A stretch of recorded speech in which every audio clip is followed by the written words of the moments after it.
Now we have to see the topic of corrosion control.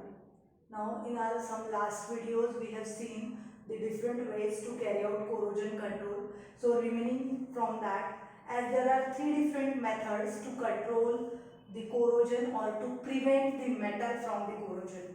Number one, it was very important, that is selection and design of right type of metal. Then second, the metallic coatings, under which we have seen the hot dipping, which is there. Then next to this, the method which is used on a large scale, which is called as a cathodic protection.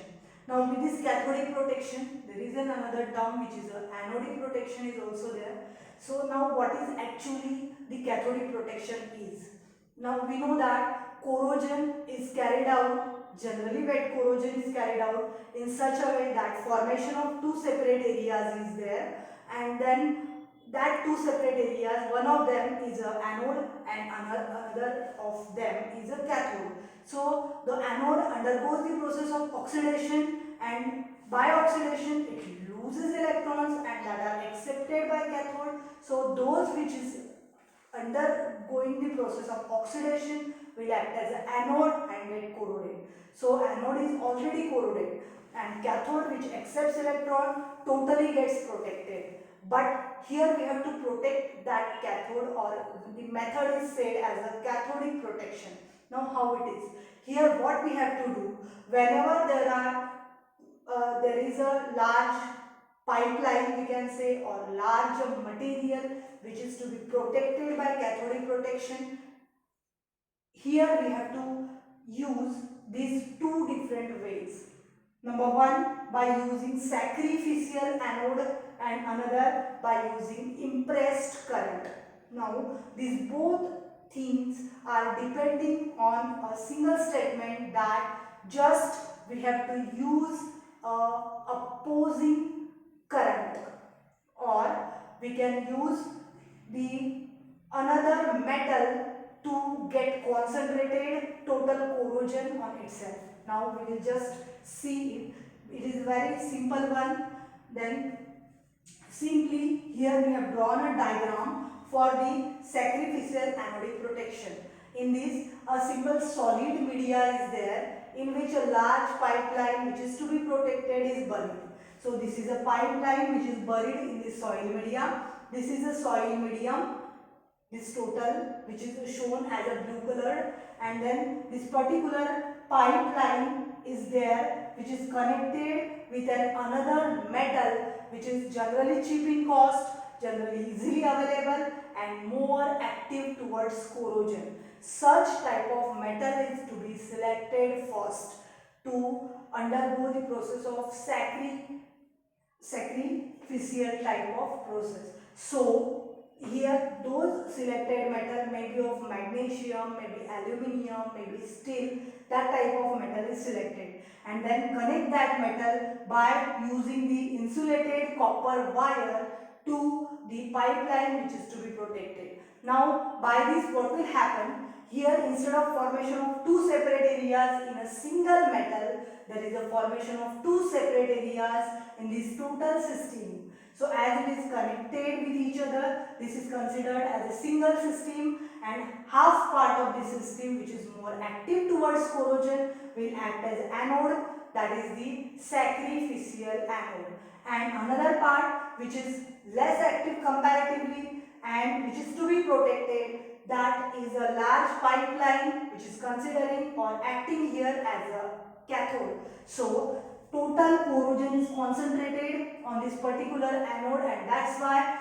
this anode gets totally corroded, and when it gets corroded, it is totally get converted or destroyed, converted into powder, or gets spoiled. Now so these all things are carried out by using this backfill. So as a backfill, there may be coke grease or gypsum is used. Now this backfill, it is having its particular significance, that it allows to form a current as well as in between the soil as well as in between the metal itself. So due to which more current will be formed, and in a rapid process the particular metal is protected in a large extent. So in this way the process of this cathodic protection by using sacrificial anode is there. Simply here we have to use an anode, we connect it with a pipeline which is to be protected, and just concentrate all corrosion on that particular anodic type of material. In this way this anodic material is protected by the cathodic protection. Now another method by which the cathodic protection is to be carried out is named as impressed current cathodic protection. Simply in this, those where there is a corrosion in between two metals, there is a use of a rectifier or direct current source, so that when there is a current in between these two flows, there is a just opposing current is there, and by that opposing current main current get nullified and totally there is no corrosion. So whenever there is no current, and whenever there is a no current there is no corrosion. So that phenomena is used here by using impressed current source. Here as an anode there may use a platinum electrode, maybe graphite, high silica iron scrap, such type of metals are used there, sometimes alloy like stainless steel. So such type of materials are used there for there as an anode. Now and backfill is also there like coke bridge or gypsum. Now that again backfill allows the in between that metal and this soil more current passage, and whenever this rectifier is attached or direct current source is there, the particular metal which is acting there as an anode, which is just we have fixed, and another pipeline which is acting there as a cathode. So this cathode will get totally protected, while during the corrosion of this anode, whenever the corrosion is to be occur, during that the nullifying opposing current is used, and due to that using of opposing current it get totally nullified, that main current get totally nullified, and in this way we can get those material totally protected. And now if when once these in these both cases, if these used anodes are totally get used or totally get destroyed, it can be replaced by the fresh one. So in this way both methods are very important and used on a very large scale by the use of cathodic protection. So cathodic protection is one of the very important term to prevent the large pipelines which are buried under the ground, the large things to be protected from the corrosion. Thank you.